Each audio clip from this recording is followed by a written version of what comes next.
ನಿನ್ನೆ 2:15 ಹಿಂಗೆ ಕಳ್ರು ಬಂದಿದ್ರು ಗಾಡಿ ಕದಿಯಕ್ಕೆ ಅಂದ್ಬಿಟ್ರು. ಇಲ್ಲಿ ನಾಗಲ್ಮುದ್ದಮ್ಮ ದೇವಸ್ಥಾನದ ಹತ್ರ ಮನೆ ಹತ್ರ ಬಂದಿದ್ರು.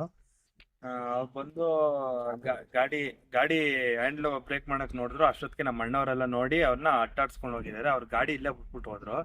ಬೆಳಿಗ್ಗೆ ಬಂದು ಪೊಲೀಸರು ಗಾಡಿನ ತಗೋಗಿ ಪೊಲೀಸ್ ಸ್ಟೇಷನ್ಗೆ ಹಾಕೊಂಡಿದ್ದಾರೆ. ಕಂಪ್ಲೇಂಟ್ ಎಲ್ಲ ರಿಜಿಸ್ಟರ್ ಮಾಡಿದೀವಿ ನಾವು. ಅದೇ ಪೊಲೀಸವರು ಹೆಲ್ಪ್ ಮಾಡ್ತಾ ಇದ್ದಾರೆ. ಅವರು ಇವತ್ತು ನೈಟಿಂದ ಅವರು ಒಂದೊಂದು ರೌಂಡ್ ಬಂದು ಹೋಗ್ತೀನಿ ಅಂತ ಎಲ್ಲ ಹೇಳಿದ್ದಾರೆ. ಒಂದ್ ಸ್ವಲ್ಪ ಎಷ್ಟ್ ಜನ ಬಂದಿದ್ರು? ಯಾವ ಗಾಡಿಯಲ್ಲಿ ಬಂದಿದ್ರು? ಇಬ್ರು ಬಂದಿದ್ರು, ಸ್ಪ್ಲೆಂಡರ್ ಗಾಡಿಯಲ್ಲಿ ಬಂದಿದ್ರು ಅವರು. ಎಷ್ಟೊತ್ತಿಗೆ ಬಂದ್ರು?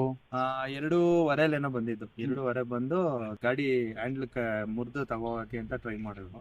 ಅವಾಗ ನೀವೇನ್ ಮಾಡಿದ್ರಿ? ನಾವು ಮ್ಯಾಚ್ ನೋಡ್ತಿದ್ವಲ್ಲ, ನಾವು ನಮ್ಗೇನೋ ಸೌಂಡ್ ಆಯ್ತಲ್ಲ ಅಂದ್ಬಿಟ್ಟು ನಾವು ಕೆಳಗಡೆಗೆ ಬಂದ್ವಿ. ಅಷ್ಟೊತ್ತಿಗೆ ನಾವು ಜೋರಾಗಿ ಕೂಗ್ಗಳಾಗ ಅಷ್ಟೊತ್ತಿಗೆ ಅವರು ಗಾಡಿ ಅವ್ರ ಗಾಡಿ ಇಲ್ಲೇ ಹೋಗ್ಬಿಟ್ಟು ಅವ್ರು ಓಡೋಂಟೋದ್ರು. ನಾವು ಹಿಡಿಯೋದ ಅಂತಾನೆ ಹೋಗಿದ್ದು, ಆಗ್ಲಿಲ್ಲ. ಹಿಂದೆ ಯಾವಾಗಾದ್ರೂ ಆಗಿತ್ತು ಸರ್? ಹಿಂದೆ ಒಂದ್ ವಾರದ ಹಿಂದೆ ಭಾನುವಾರ ಹೆಂಗೆ ಬಂದು ಗಾಡಿಲಿ ಪೆಟ್ರೋಲ್ ಎಲ್ಲ ಕತ್ಕೊ ಹೋಗಿದ್ದಾರೆ ಅವರು. ಆವಾಗಿಂದ ನೋಡ್ಕೊಂಡು ಈಗ ಬಂದು ಗಾಡಿನೇ ಕದಿಯಕ್ಕೆ.